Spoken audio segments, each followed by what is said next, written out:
Hey, alright. The next, I want to do a little reading here from Whitney Cummings' book, I'm Fine and Other Lies.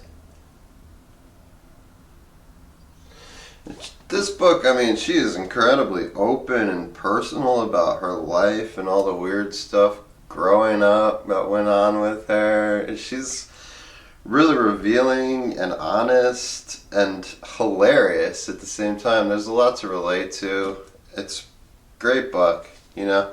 I'm going to read from the sexism chapter starting on page 84 here.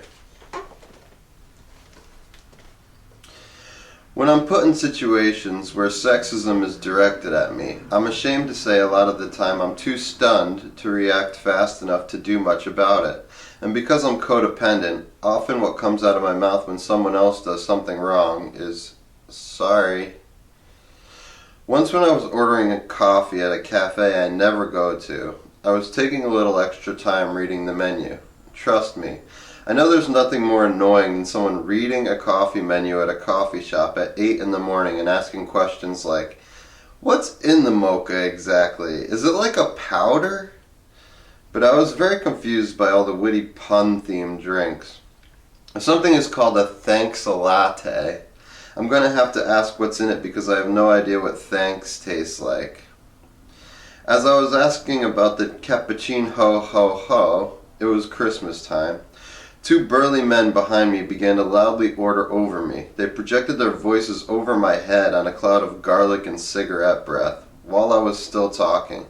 While I was still talking. And look, I'm the first to admit that most of the time I talk way more than I need to, and don't blame anyone who interrupts me when I'm getting redundant or boring, but this was not me bloviating in a conversation. This was me saying one pretty concise sentence to a stranger.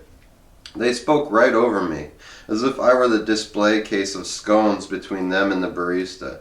They took their money out, reached around me, and threw it on the counter before telling the barista to keep the change. I was invisible.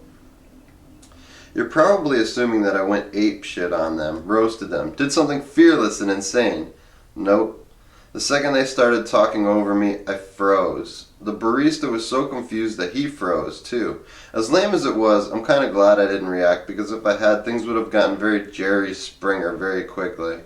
Instead, I offered a permissive nod to the barista, giving him the go-ahead to serve them before me. He looked disappointed.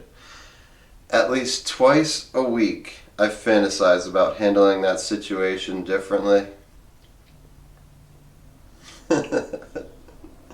I think we've all been in those kinds of situations, and how I find it real funny how much that just like will repeat in your head and tell you that you're not the person you think you are, try and break your confidence, try and make you feel less and make you feel like you're not as good as you are. And it's your own brain doing that, your own mind, you know? You're trying to tell it, focus on the good things, and you're thinking about what happened at a stupid coffee shop order where some people ignored you, you know? But the book is relatable, it's very personable. I'd say give it a shot, give it a read. If you have any interest in Whitney Cummings and her life, because that's what it's all about. I'm Fine and Other Lies. Pretty hilarious book.